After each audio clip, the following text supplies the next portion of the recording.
One last test that we're going to do is we're going to check where the drum and the fingers inside of the clutch match to make sure it's hitting 100%. We'll take the gearbox back off, paint the inside of the drum, put it back together, lock the prop in position, start up the engine, let it expand for a second, shut it down, take it apart and see where the paint's buffed off, to see if we have to move it, if even just a few thousandths.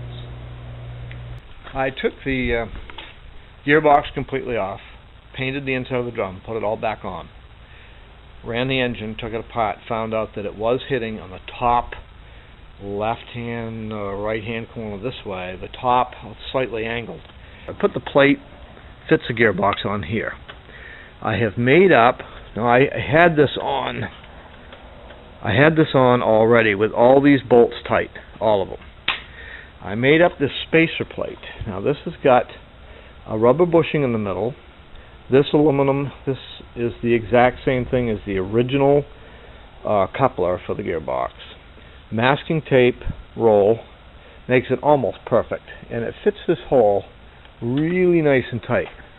What that allows me to do is to look inside that hole and see that when this is all the way in, and that's tight, and this is tight, that bolt is slightly up to the right just a little bit. This will not go around that. It's actually hitting on the bolt. So it's actually pushed it inside. So what we need to do now is we're going to take this plate home. I've marked it going up in this. I've marked every hole here where I need to drop these holes all down about 10 thousandths. Come back, put it on, bolt it back up, put this in until that inner piece right there will sit perfectly inside of this little hose. Now if we take this hose out, pull it all the way out,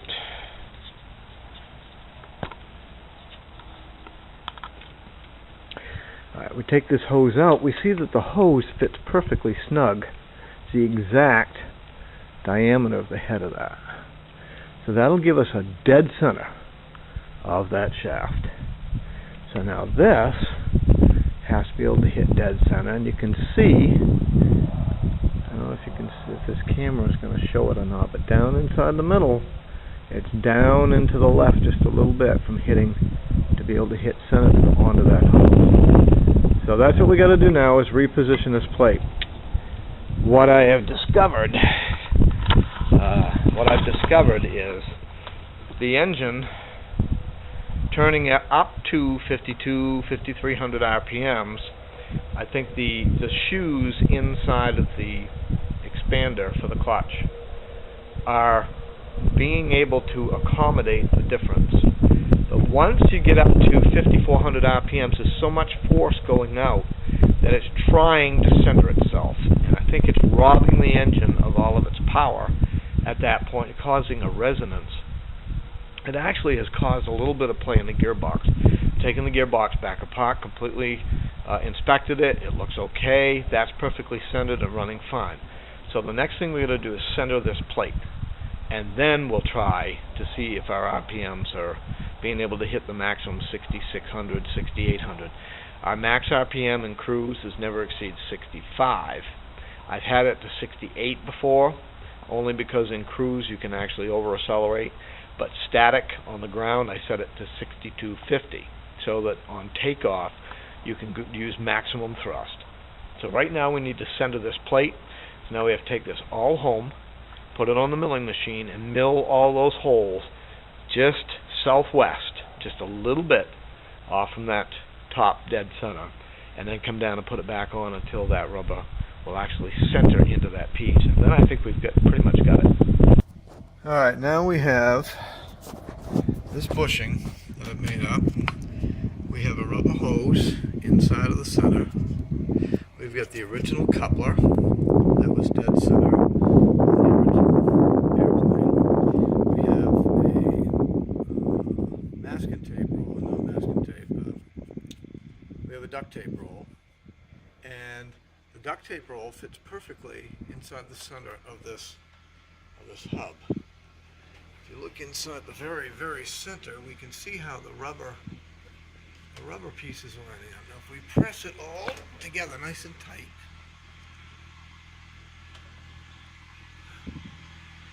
it looks like the masking tape roll is tight all the way around, and it looks like the rubber is in nice and tight. Now we take it back off. I'm going to take the rubber piece out, put this back on this way, and you can see that looks so close to dead center. So now what we're going to do is we're going to put this all back together. We're going to put this plate back on now. You can see where I've egg-shaped some of these holes. We're going to put this back on the gearbox, put the gearbox back together, put it back on, put the prop back on, and then rev it and see if we get full RPM. I just got done putting it all back together. The box is all lined up. I've got it up at a little bit of an angle. Box is all tight. So now we're going to do a static run up. I should be getting 6250, 6300 static. I haven't been able to get over 54 because I think there was an imbalance in here. So we're going to try it and see what happens.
Okay, it was a success. That's what it was.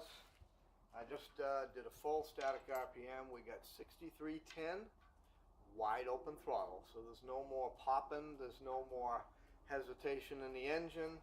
And it's getting well over 5400 RPM. So I think we found dead center in the clutch.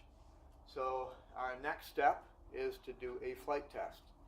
So our next report will be on how well it does in cruise and how well it does in engine off landings now with having a totally freewheeling propeller.